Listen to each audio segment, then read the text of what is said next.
우리에게 주신 하나님 말씀 같이 보겠습니다. 사도행전 1장 9절에서 11절입니다. 사도행전 1장 9절에서 11절. 가지고 계신 신약성경 187면 정도에 있겠습니다.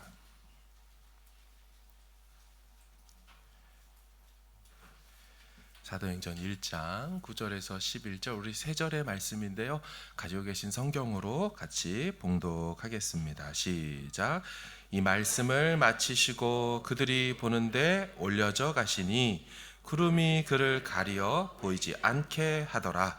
올라가실 때에 제자들이 자세히 하늘을 쳐다보고 있는데 흰옷 입은 두 사람이 그들 곁에 서서 이르되 갈릴리 사람들아 어찌하여 서서 하늘을 쳐다보느냐. 너희 가운데서 하늘로 올려지신 이 예수는 하늘로 가심을 본 그대로 오시리라 하였느니라. 아멘. 할렐루야. 아멘. 한 주도 잘 지내다 오셨습니까? 네, 우리 좌우 앞뒤 계신 분한테 주님의 은혜 내게 있습니다, 그걸 보여드리듯이 만나서 반갑습니다. 감사합니다. 네. 아멘. 감사하고 귀합니다. 네. 사도행전 세 번째 시간입니다. 승천하신 예수, 다시 오실 예수, 그리고 교회라는 제목으로 은혜를 나누겠습니다. 오늘 본문은 현대인들이 매우 불편해하는 내용을 담고 있습니다. 그러니까 오늘과 같은 이런 시대에도 문자적 승천을 믿어야 하는가라는 거죠. 그들은 이렇게 생각합니다. 당시 사람들의 인식 속에서는 그게 가능할 수 있었을지 모르겠다. 하늘나라는 저 위쪽에 있어서 정말 예수님이 하늘로 올라가서 그 나라에 들어간 거, 그때는 그렇게 생각했을지 몰라도 그건 과학이 발달하지 못했던 시대 이야기이지, 오늘과 같은 시대에 우리의 우주론을 가지고 과연 이것을 이렇게 생각해야 될 것인가? 문자적 승천은 아니다. 신화화된 것이다. 각색하고 편집해서 그렇게 말한 것뿐이다. 이렇게 말하곤 합니다. 여러분 어떠십니까? 혹은 문자적 승천이긴 한데 올라가긴 올라갔는데 이렇게 이해하는 거죠. 예수님이 사실은 최초의 우주인이 된 것이다. 우리 아폴로 11호 이렇게 우주인이 딱 된 것처럼 예수님이 대기권과 성층권을 뚫고 올라가서 달나라 넘어 목성과 화성을 지나 어딘가에 갔다는 것. 그래서 우주 망원경으로 찾으면 찾을 수 있다는 것, 혹은 찾아봤는데 없으니까 이거 다 거짓말이다. 제 어릴 적에 봤던, 말씀을 준비하는데 어떤 그 사진, 알고 보니까 사진은 아니죠. 그런 사진과 같은 어떤 그림이 있었습니다. 그게 뭐냐면 지구가 있고 달이 있는데요, 그 달 뒤편에 찬란하게 빛나는 하얀 성이 공중에 우주에 떠 있는 그런 거였습니다. 어린 마음에 저는 그걸 보면서 야, 저 뒤에 예수님이 계시나 보다.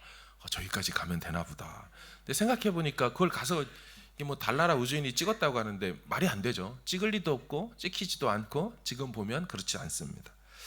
여러분, 우리는 오늘 이 승천의 본문 세 구절을 어떻게 이해하면 좋을까요? 예수께서 하늘로 올라가셨다는 거, 여러분 이게 문자적으로 정말 올라간 것일까요? 예, 맞습니다. 올라가셨죠. 왜냐하면 오늘 본문에 분명히 너희가 본 그대로라고 말을 하고 있을 뿐만 아니라 그들이 보는 데서 올라갔다라고 말을 합니다. 그것도 성경의 또 다른 구절들에서 예수님이 승천하여 하늘보좌 우편에 앉아 계시다는 표현들이 계속 증거되고 있는 걸 보아 분명히 그분이 하늘로 올라가신 건 틀림없습니다. 하지만 그 올라갔다라는 것이 우주 저편 어딘가에 숨어 계시다가 짜잔하고 나타나는 방식이냐? 그렇지는 않다는 거죠. 하늘에 오르셨다는 것, 그들에게 있어서 하늘은 하나님의 세계입니다.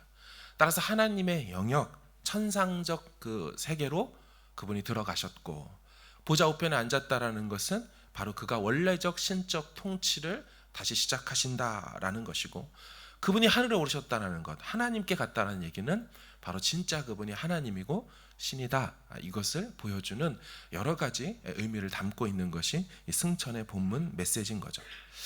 당시 2000년 전에요, 로마 사람들에게도 이 승천에 대한 개념이, 인식이 있었습니다. 그것을 알 수 있는 게 있는데, 로마 황제들은 만약에 죽으면 그 영혼이 육체에서 빠져나가 이 하늘로 올라간다고 생각을 했어요. 근데 그 하늘로 로마 황제의 영혼이 올라가는 것을 보고 선언하는 관습이 있었습니다. 그러니까 황제가 서거하면 황제의 영혼이 하늘로 오르셨다 하면서 이렇게 그 죽음과 함께 그것을 선언하는 일종의 관습이 있었습니다. 지금도 이 로마인들의 공공 광장이라고 하는 포로 로마노라는 곳이라는 곳에 가보면 황제 티투스의 개선문이 있습니다. 오늘날 팔에 있는 개선문의 원조죠. 원래 있었던 그 개선문.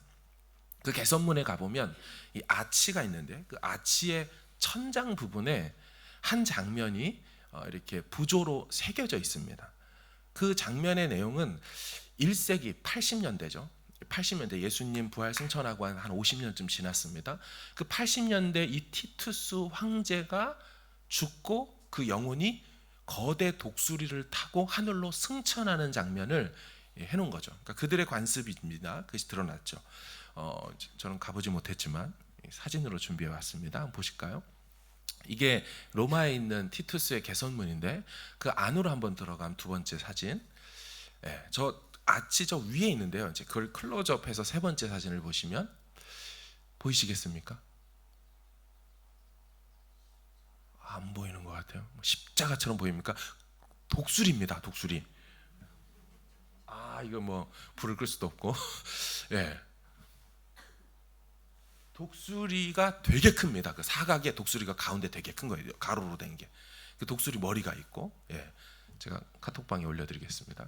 그리고 그 뒤에 이제 황제가 타고 있는 겁니다. 야, 승천한다 이러면서 이제 올라가는 거.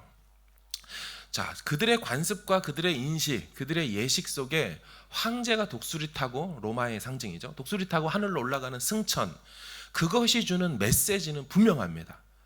바로 죽은 황제가 신이 되었다라는 걸 의미합니다. 그리고 그 죽은 황제의 아들은 뭐가 돼요? 그러면 신의 아들이 되는 거죠.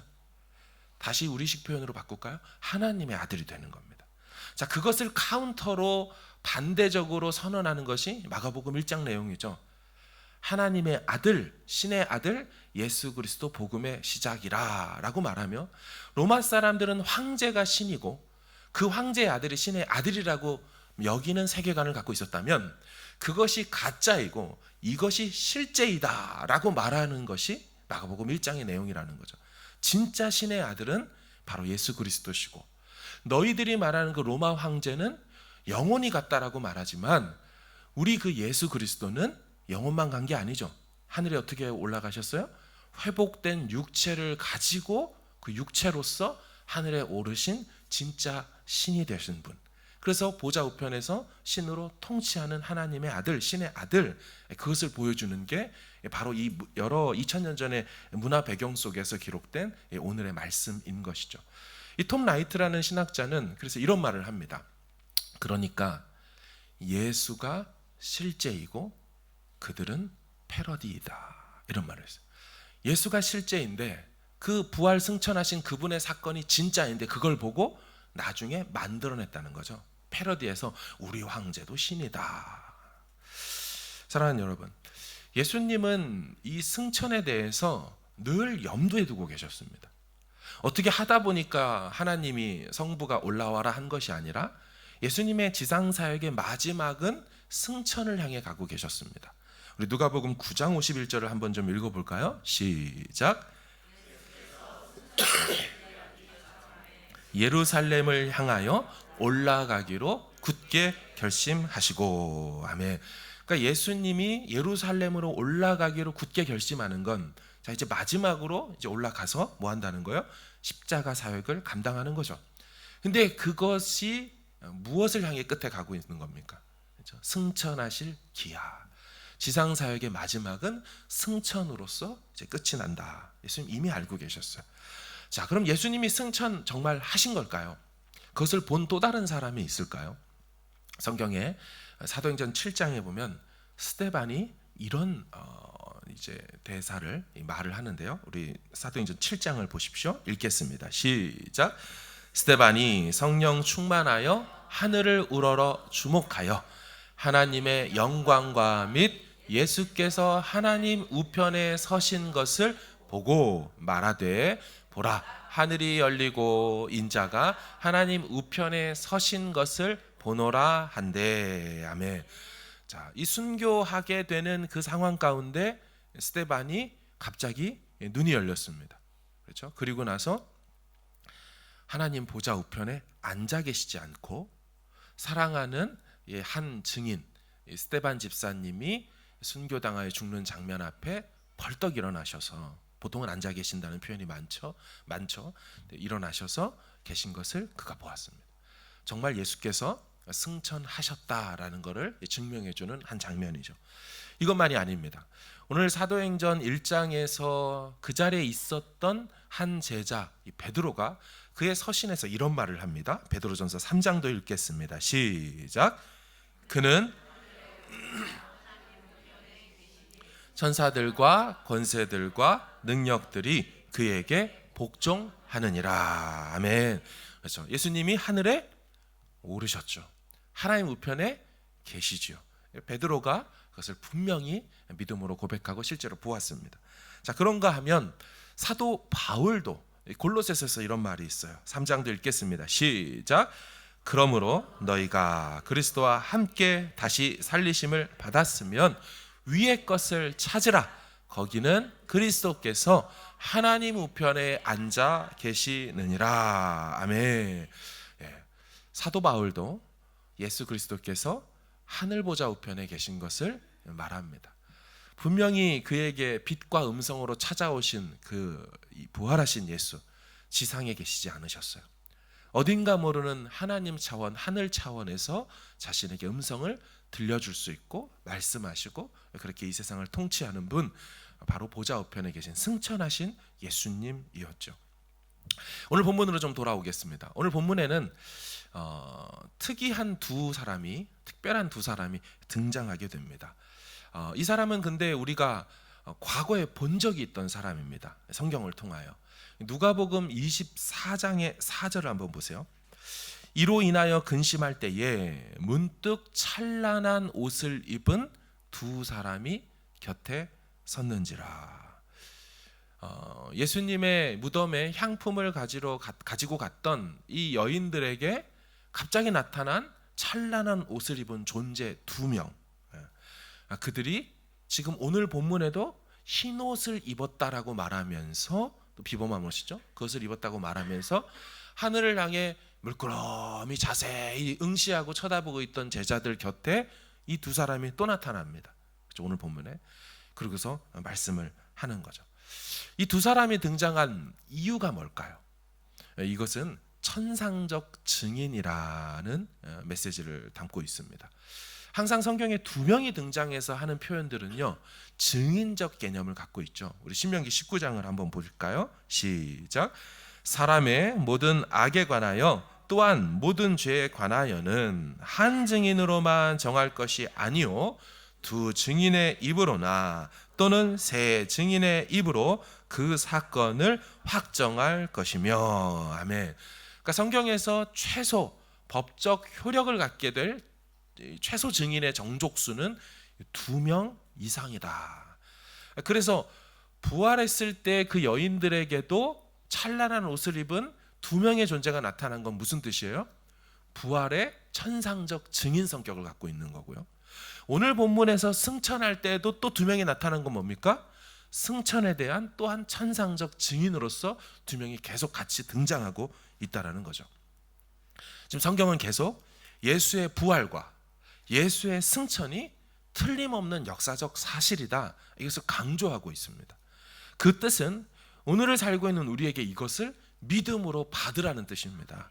이것은 믿어야 될 대목이고 우리가 교리로서 믿는 바로서 진리로서 붙들어야 될 대목이다, 그렇게 말하고 있는 거예요. 여러분, 이들이 중요한 말을 합니다. 이 2명의 증인들이 예수 부활할 때와 승천할 때 나타난 이 두 그룹들이요, 같을 수도 있고 다를 수도 있죠. 어쨌든 중요한 말을 하는데요. 우리 누가복음 24장을 한번 보세요. 여자들이 두려워 얼굴을 땅에 대니 두 사람이 이르되 어찌하여 살아있는 자를 죽은 자 가운데서 찾느냐. 부드러운 책망을 하죠. 그러면서 여기 계시지 않고 살아나셨느니라. 갈릴리에 계실 때에 너희에게 어떻게 말씀하셨는지를 기억하라. 그러니까 책망과 함께 기억하라 명령을 주셨어요. 자, 그런가 하면 오늘 본문 11절도 화면으로 보십시오. 승천할 때에도 저 멀리 하늘만 쳐다보고 있는 제자들에게 갑자기 나타나서는 뭐라고 합니까? 갈릴리 사람들아, 어찌하여 서서 하늘을 쳐다보느냐. 똑같이 부드러운 책망을 하죠. 그러면서 너희 가운데서 하늘로 올려지신 이 예수는 하늘로 가심을 본 그대로, 그래도가 아닙니다, 그대로 오시리라 하였느니라. 여러분, 둘 다 똑같은 부드러운 책망이 있고요. 어찌하여 살아있는 자를 죽은 자 가운데서 찾느냐. 이 말은 무슨 말이에요? 그가 살아나셨다라는 거고, 그 살아나신 예수를 뭐 해야 된다는 얘기예요? 증거해야 된다. 이렇게 이어지는 말이죠. 오늘 본문도 마찬가지죠. 어찌하여 서서 하늘만 쳐다보느냐. 이렇게 부드러운 책망할 후에 그가 다시 오실 것이니 다시 오실 때까지 너희들에게 해야 할 사명이 있다. 이렇게 이어지는 맥락입니다. 너희들은 주님께서 살아나셨으니 그 부활을 증언하며 살아라. 두 번째, 그분이 본 그대로 다시 오실 것이니 사명 감당하며 살아라. 이렇게 이어지는 말씀이라는 거예요. 그러니까 예수님의 가심과 다시 오심 사이에 우리가 해야 될 일이 있다라고 말하는 대목이죠. 성령이 오실 것이고 우리는 그 성령의 권능을 받아 해야 될 사명이 있는데, 이것은 증인의 사명이고 예수께서 부활 승천하셨다, 그분이 하나님의 아들이다, 그것을 전해야 될 사명이 있다 말하는 겁니다. 여러분, 오늘 본문을 보시면 유대인들 입장에서는요, 예수님이 부활해서 하늘로 올라가시는 이 장면을 볼 때 그 장면 자체도 정말 놀라운, 한 번도 보지 못한 장면이겠지만 동시에 그들은 구약의 어떤 장면과 사건을 떠올렸을 것이 분명합니다. 여러분, 구약에도 승천한 존재가 있지 않습니까? 그렇죠? 일단 에녹이 그러하지만 에녹은 이렇게 승천하는 장면이 자세히 기록되어 있지 않습니다. 그렇죠? 하나님이 데려가셔서 더 이상 세상에 있지 않다, 이런 표현만 있죠. 그럼 누가 승천하는 장면이 구체적으로 기록이 되어 있습니까? 구약에? 그렇죠, 엘리야입니다. 엘리야. 근데 엘리야의 사건을 잘 보시면 구도가 있습니다. 플롯이라고 하죠. 구성이 있는데, 엘리야라는 존재가 승천하자 그냥 그러고 끝났습니까? 아니죠. 이 엘리야가 승천하자 엘리야의 영감의 갑절을 후계자인 엘리사가 받죠. 그래서 이 엘리사가 영감의 더블을 받은 다음 그 더블의 영감을 가지고 엘리야의 사역을 이어가는 장면이 나오는 게, 여러분, 이게 바로 이 엘리야의 승천 사건의 전말 아닙니까? 자, 그 구도를 한번 볼 텐데, 자, 열왕기하 2장 9절에서 11절 한번 보세요. 건너매 엘리야가 엘리사에게 이르되 나를 내게서 데려감을 당하기 전에 네가 내게 어떻게 할지를 구하라. 내가 네게 어떻게 할지를 구하라. 엘리사가 이르되 당신의 성령이 하시는 역사가, 성령의 역사가 갑절이나 내가 있게 하소서 하는지라. 이르되 네가 어려운 일을 구하는구나. 그러나 나를 내게서 데려가시는 것을 네가 보면, 자, 오늘 본문도 보는 장면이 있잖아요. 제자들이 봤다라고 말하잖아요. 보면 그 일이 너에게 이루어지려니와 그렇지 아니하면 이루어지지 아니하리라 하고, 자, 11절 두 사람이 길을 가며 말하더니 불수레와 불말들이 두 사람을 갈라놓고 엘리야가 회오리 바람으로 하늘로 올라가더라. 여러분, 오늘 본문과 너무 닮아 있죠.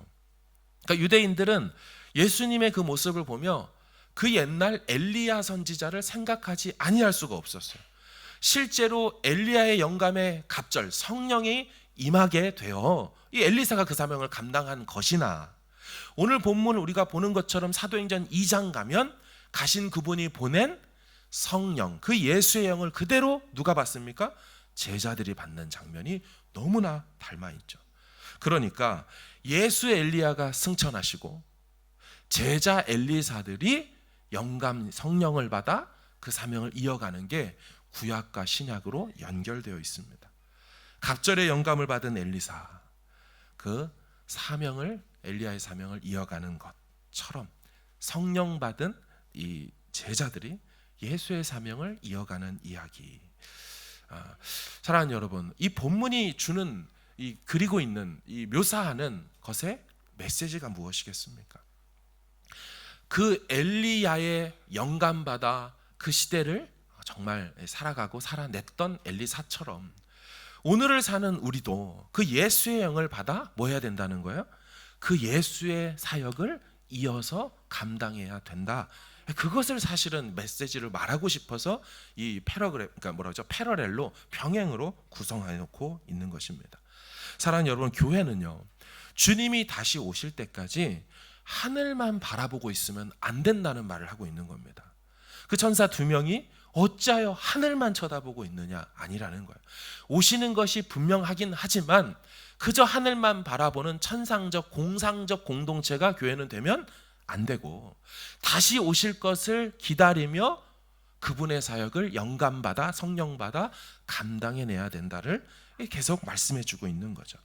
근데 여러분, 조금 더 생각해 볼 것이 있습니다. 여러분, 우리가 이 복음이라는 것을 왜 전합니까?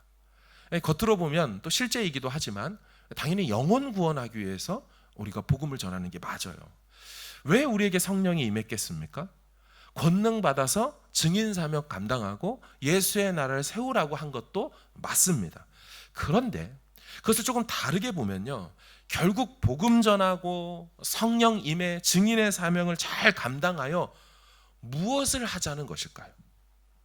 영혼을 구원하는 게 목표이긴 하지만 그 영혼 구원한 다음에 어떤 일이 일어나야 되고 어떻게 해야 되냐라는 것이죠. 잘 보시면요, 그게 교회를 세워가는 것으로 다 귀결되고 있습니다. 자, 잘 보세요. 사도행전에서 오순절에 성령이 임합니다. 그래서 베드로가 복음을 전하죠. 그렇죠? 은과 금은 없지만 내게 있는 나사렛 예수 이름으로 일어나 걸으라 해서 3,000명이 돌아오죠. 5,000명이 돌아옵니다. 빌립 집사가 사마리아 가서 복음 전해서 사마리아 도시가 뒤집어지죠. 바울이 이방인들을 향하여 열방을 다니며 복음을 전해요. 자, 이런 일들을 다 하는 게 이제 사도행전의 내용인데 그 내용을 그렇게 복음을 전해서 결국 무엇을 세워가게 된다는 거예요. 다 이 땅에 교회들을 세워가고 있다는 것으로 모아지고 있습니다. 자, 3,000명, 5,000명이 복음을 들었죠. 끝이 났습니까? 그들이 그러고 다 천국 가버렸나요? 아니죠. 복음을 들은 건 시작에 불과했어요. 복음을 들은 그들이 대번에 모여지고 구성하게 된 건 예루살렘이라는 교회였습니다. 그 교회가 있어야지 앞으로도 계속해서 이 같은 사역을 해낼 수 있을 거 아니겠습니까? 여러분, 사도 바울이 이방인 선교를 위해서 열심히 소아시아와 유럽과 마게도냐, 아가야 지역, 갈라디아 지역 열심히 다녔죠. 열심히 다닌 결과가 뭡니까? 한편으로는 복음을 전했지만 그 복음 전한 결과로 뭐가 나타나요? 갈라디아 교회, 그죠? 에베소 교회, 데살로니가 교회, 빌립보 교회, 골로새 교회, 다 교회들이 세워지게 됩니다. 바울이 교회를 세우고 나오죠. 여러분, 디도서와 디모데 전후서가 다 무슨 내용이에요? 교회를 교회로 세우기 위한 사역 매뉴얼 책이었습니다. 어떻게 하면 교회를 교회로 건강하게 세울 것인가? 사도 바울이 1, 2차, 3차 전도 여행을 하죠. 어떻게 보면 복음을 전하는 게 맞지만 그 전도 여행을 한 목적이 뭐냐는 거예요. 1차에 바울과 바나바가 다니죠. 그 다음에 2차하고 3차에는 바울과 실라와 디모데와 디도와 누가가 같이 돌아다니거든요. 근데 그 여정을 잘 보시고 하면 교회를 다 세워놓고 두 번째, 세 번째 다시 세워놓은 교회를 재방문하고 교회를 점검하는 것으로 선교 여행이 계속되어집니다. 자, 선교사님들이 선교를 하죠. 그러고 나서 거기에 최종 목적이 뭘까요? 교회를 세우는 겁니다. 그죠? 선교사님이 계속 있을 수 있습니까? 아니죠. 선교사님의 가장 아름다운 멋진 영광스러운 모습은 교회를 다 세워놓고 신학교도 세워놓고 그죠? 그들이 자립하고 그들 안에 스스로 현지 사역자들과 사명자들이 나오게 하여서 그들을 훈련시켜 교회 리더와 장로로 세워놓고 그들이 안에 집사와 이런 사람들을 세워놓고 그게 잘 교회로서 기능하고 교회로서 선교 사명까지 다 감당하도록 만들어 놓는 것까지가 사실은 그 지역 그 섬에 간 목적 아닙니까? 그렇죠? 그래서 선교사님들은 아예 교회를 세워놓고 나오시는 게 가장 멋진 장면이에요. 가장 성공적으로 선교한 나라 중에 하나가 우리 대한민국 조선입니다. 선교사님들이 와서 나중에 다 퇴장하셨죠. 왜 퇴장했습니까? 엄청나게 교회의 빨간 십자가들이 대한민국 50년, 60년, 70년, 80년대 세워졌어요. 선교사님들이 내일을 뺏겼어. 내가 옛날에 이 교회 세운 담임 목사였는데 저 꾸르띠안이라는 애가 와가지고 목사가 됐네. 슬퍼하는 게 아니죠. 목회자를 세우고 직분자를 세우고 교회를 세운 다음에 빠져나오는 거예요. 바울도 그랬고 지금도 선교사님들이 그걸 목적으로 하고 있는 거예요. 여러분 결국 이 사도행전적 삶, 우리가 복음을 들고 예수의 나라를 세워가겠다라고 하는 그 목적 자체가 어딜 향해 가고 있다는 거예요? 교회를 세워가는 것인 줄로 믿습니다. 교회가 있어야 여러분 이 안에서 교회에서 훈련 받아야 뭐가 됩니까? 다음 세대가 길러지는 거죠. 교회가 건강해져야 직분자들이 나와요. 안수집사 7명이 세워지게 된 것도 교회가 교회로서의 구제 사역을 잘 못했죠. 그래서 직분 제도가 나오게 된 것이죠. 그러니까 직분도 왜 있는 겁니까? 교회를 교회답게 세우기 위해서, 그래서 직분자가 있는 것이죠. 사랑하는 여러분, 바울과 바나바가 최초의 기독교 선교사 아니겠습니까? 그들이 성령 받고 은혜 받아서 혼자 나갔습니까? 전혀 그렇지 않습니다. 안디옥 교회라는 이방인 교회가 세워졌죠. 거기에서 그 안디옥 교회가 성령으로 기도하고 금식하면서 이들을 파송했어요. 자 보세요. 선교는 교회가 하는 것입니다. 선교는 교회가 지원하고 후원하는 거예요. 여러분 그 수장이었던 그 대단하던 예수님의 제자인 베드로 있잖아요. 그 베드로가 옥에 갇혔을 때 그를 위해 누가 기도했다라고 사도행전이 말해요? 베드로는 옥에 갇혔고 교회는 그를 위해서 기도했다라고 말하고 있습니다. 중요한 대목입니다. 성경의 목적과 꼴과 그 하나님의 나라, 예수의 나라를 세워가는 그 주체, 그게 다 교회로서 교회의 형태를 가지고 모든 일들이 되고 있다는 것이죠. 여러분, 예수님의 3년의 공성의 목표가 무엇이었을까요? 어떻게 보면 제자 훈련이라고 말합니다. 틀린 소리 아니에요. 제자 삼는 거 맞아요. 하나님 나라 전파하기 위해서 온 거 맞아요. 하지만 예수님이 가시면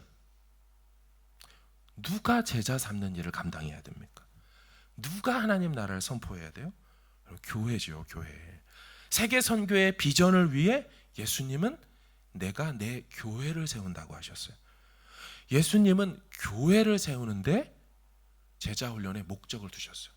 당신이 떠난 다음에도 당신과 같은 사역을 할 수 있는 기관, 당신의 비밀 프로젝트, 당신의 비장의 무기.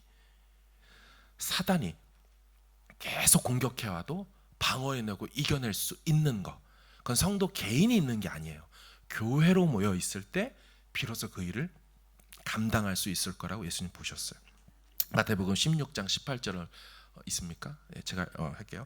또 내가 내게 이르노니 너는 베드로라. 내가 이 반석 위에 내 교회를 세우리니 라고 하셨어요.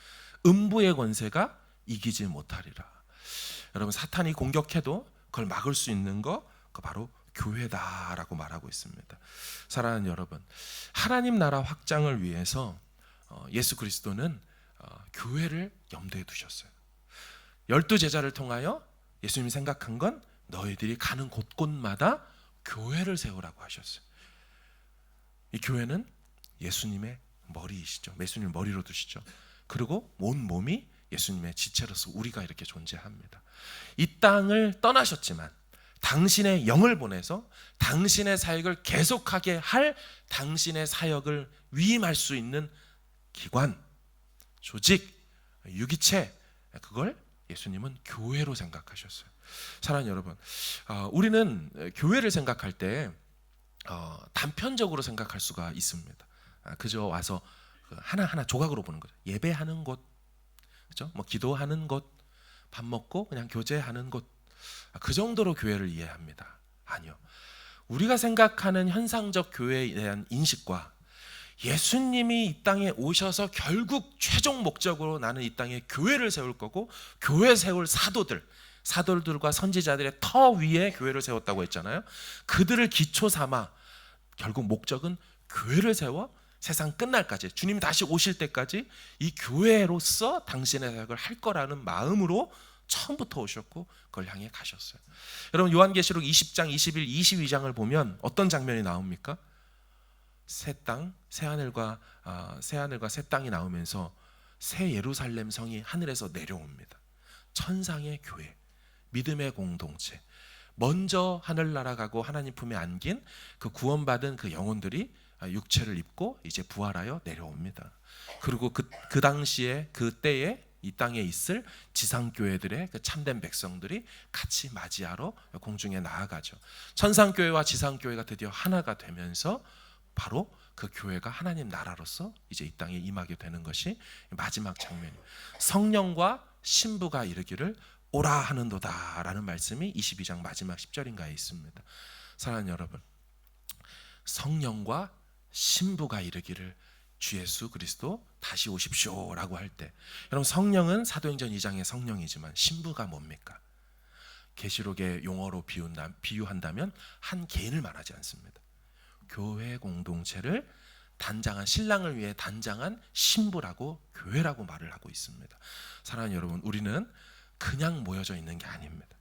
어쩌다 보니까 이 자리에 있는 게 아닙니다. 하나님의 그 거대한 사명, 하나님 예수의 나라를 이뤄가기 위하여서 우리를 교회되게 하셨어요. 이 교회됨을 무너뜨리려고 사단은 발악을 할 겁니다. 동물의 왕국 같은 데 보면 어떠세요? 이 사자나 막 맹수 무리들이 이렇게 슬슬슬 이제 때가 돼가지고 사자가 21시간 자는 거 아시죠? 딱 3시간 이제 활동을 합니다. 그래서 잠자는 사자가 괜히 잠자는 사자가 아니에요. 진짜 많이 자서 그랬어. 그 사자가 3시간 동안 활동을 할 때 약한 초식 동물들이 뭉쳐 있잖아요. 불편하게 다니지 않습니까? 뭘 해도 막 우르르 막 부딪히고 막 이렇게 얼마나 불편하겠어요. 근데 그 무리에서 동물 하나가 혹은 2마리가 딱 이탈에 나올 때, 이런 걸 보면서 어휴 시원하겠다, 야 그냥 부대끼고 안 살고 너 참 편하게 살아라, 이런 생각이 듭니까? 아니죠. 불안해지죠. 헉, 큰일 났다. 이탈하는 순간 우린 불안하게 느낍니다. 역시나 맹수들은 무리에서 이탈한 존재를 향하여 달려가죠. 어쩌면 사도 바울도 마귀가 우는 사자와 같이 두루 다니며 삼킬 자, 이탈하는 자를 찾고 있다라고 그런 의미에서 말했는지도 모르겠습니다. 우리를 교회로 모이게 하신 하나님의 뜻이 있어요. 하나님 앞에서 우리는 더욱더 교회로 모이기로 힘써야 할 줄로 믿습니다. 더 교회로 모여서 기도해야 돼요. 물론 홀로 기도할 수 있어요. 하지만 사단의 공격과 우리가 맞서 싸우기 위하여, 우리 자신을 지키기 위하여서 우리는 교회로 모여 기도해야 돼요. 또 교회로 모여 말씀을 들어야 돼요. 또 교회로 모여서 복음을 전하고 교회로 모여 교제해야 할 줄로 믿습니다. 여러분, 가정을 생각할 때도 당연히 가정이지만 구성원들이, 엄마, 아빠, 아이들이 다 떨어져 나가서 살 수 있지만 그거보다는 뭐가 더 이상적이고 좋아요? 같이 가정이 모여 있을 때 평안함을 누리고 비로소 가정으로서 역할을 할 수 있는 거 아니겠습니까? 모든 것이 공동체로 있을 때 될 수 있어요. 하나님 앞에서 교회로 모이게 하신 이유를 잘 기억하고 부활하신 예수, 승천하시고 다시 오실 예수, 그 예수를 기다리는 성도의 형태는 교회로 모여 그 사명을 감당하게 되는 모습인 것을 기억하고, 그렇게 주 앞에서 힘을 다해 모이기에 힘쓰는, 교회로 살아가기로 힘쓰는 우리 광명의 성도들 되길 주의 이름으로 축원합니다. 아멘.